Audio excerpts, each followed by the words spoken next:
to the English Academy. I am Ruchika, and here I have a poem for students of class 12th, A Thing of Beauty by John Keats. I have the explanation of the poem and new words in it. Now I would like to tell you something about the poet. John Keats was born in London in the year 1795 and died in Rome in 1821 at the young age of 25 due to illness. He was considered a romantic poet of the second generation of English literature, and his poetry is characterized by sensual imagery, which is most prominent in his most popular work, which is a series of odes. Students, odes are lyrical poems which are meant for a particular subject. Today, Keats' poems are one of the most sought-after creations in English literature. This particular piece of poetry is an extract from his poem Endymion, a poetic romance which was published in the year 1818 and is considered to be an epic poem. Now, here is the background of the poem. It is based on the Greek mythology, which is about a shepherd by the name of Endymion, his quest for his love Diana, and how in his quest he falls in love with an earthly maiden who later turns out to be Diana herself. Here is an explanation of the poem line by line.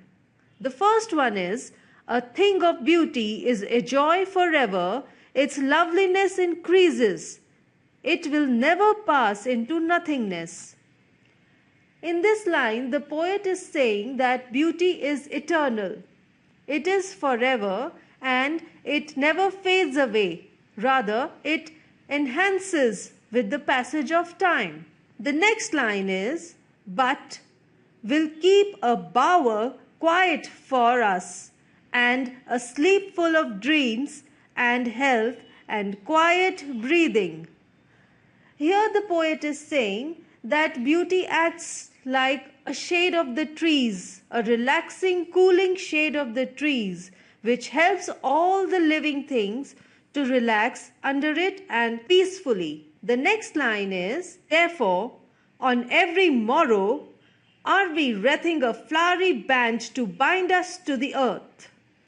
Here the poet is saying that every day, every moment we have a desire to live further, which is because we get encircled in our love towards these beautiful things. And as we get wrapped up in the beautiful flowery band, this beautiful flowery band is our entrapment, is our attachment to these lovely, pretty, beautiful creations of God, and they give us reason to live further. The next line is, spite of despondence, of the inhuman dearth, of noble natures, of the gloomy days, of all the unhealthy and over-darkened ways made for our searching. In this line, the poet is saying that without beauty, the earth is full of gloom and sadness. There is nothing else to feel happy about other than the beautiful creations on the earth. There is cruelty all around and a lack of good-natured, humble people. The next line says, yes, in spite of all, some shape of beauty moves away the pall from our dark spirits. In this line, the poet is saying that it is this beauty, the beautiful creation of God, which removes the sadness and darkness of this world from our mind and soul. The next line is, such the sun, the moon, trees old and young, sprouting a shady boon for simple sheep. Here the poet has named a few beautiful creations of God.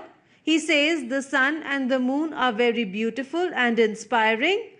The trees give us the valuable shade, which are a boon for all the living creatures. Here he has used sheep, which indicates all the living beings. The next line is, and such are daffodils with the green world they live in, and clear rills that for themselves a cooling covert make against the hot season. In this line, the poet is trying to tell us that the daffodils have a lot of greenery in them. They give us a lot of color and make the world so vibrant.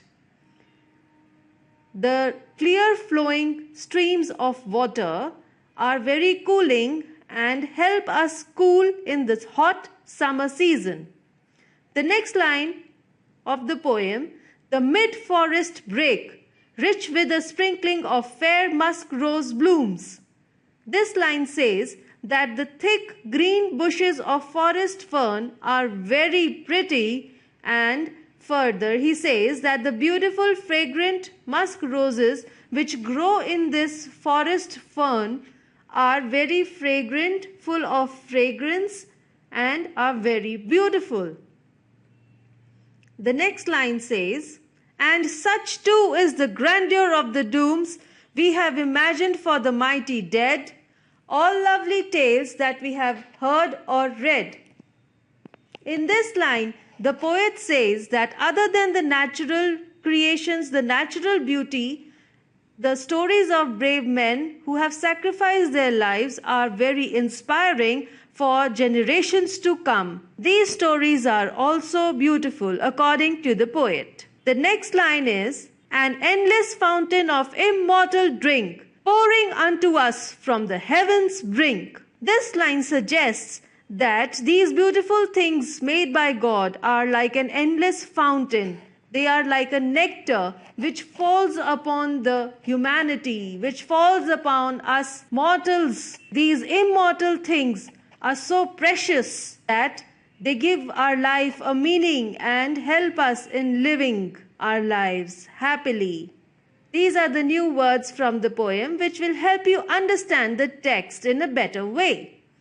The first one is bower, which means a pleasant, shady place under trees or climbing plants. Morrow means the following day. Wreathing means covering or to encircle. Spite is the desire to offend or annoy someone. Despondence means disheartened or hopeless. Further, few more words. Noble means of superior quality and having high moral principles. Pall is a cloud, and here in the text it means a dark cloud of gloom and sadness. Spirits means the soul, where our emotions and character lie. Sprouting is to develop suddenly in large numbers. Some more words are shady boon means a shade which is helpful to someone. Rills are streams of running water. Covert means not openly known or displayed. Grandeur means to impress.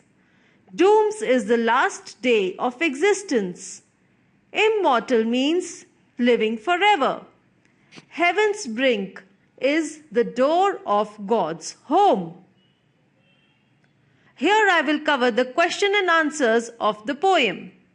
The first question is, list the things of beauty mentioned in the poem. The things of beauty mentioned in the poem are the sun, the moon, shady trees, beautiful daffodil flowers, streams of water, dense green bushes of forest ferns where fragrant musk roses grow, tales of heroic men who sacrificed their lives. The next question is, list the things that cause suffering and pain. The answer is, things that cause suffering and pain, according to the poet, are the desire to offend others, hopelessness, lack of noble men, bad health, unhappiness, gloom, and darkness. What does the line, therefore, Are we wreathing a flowery band to bind us to earth?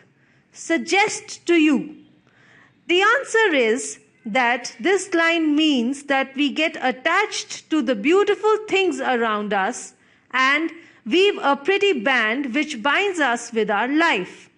This attraction towards the beautiful things becomes the reason for us to live. The next one is, what makes human beings love life in spite of the troubles and sufferings? The answer is, the eternal beauty of various things gives us happiness and relaxation. It makes us love our lives despite the troubles and sufferings. The next question is, why is grandeur associated with the mighty dead? Students, the answer to this is the noble deeds of brave men who have sacrificed their lives are an inspiration for us. The beautiful legacy, the inspiring stories of this bravery is the grandeur which is associated with these mighty dead. Do we experience things of beauty only for short moments, or do they make a lasting impression on us? According to the poet, a thing of beauty is forever. You can see this from the first line of the poem. Further, even if we see a beautiful thing for a few moments, it has a lasting impression on our minds, and its beautiful memory which stays in our mind stays with us forever.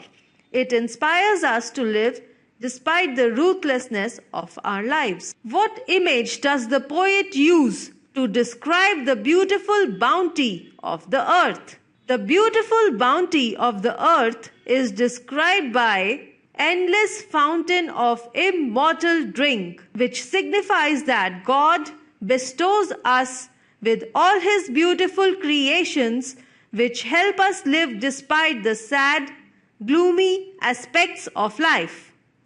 Thank you, students, for watching this video. For more such lessons, do visit the English Academy.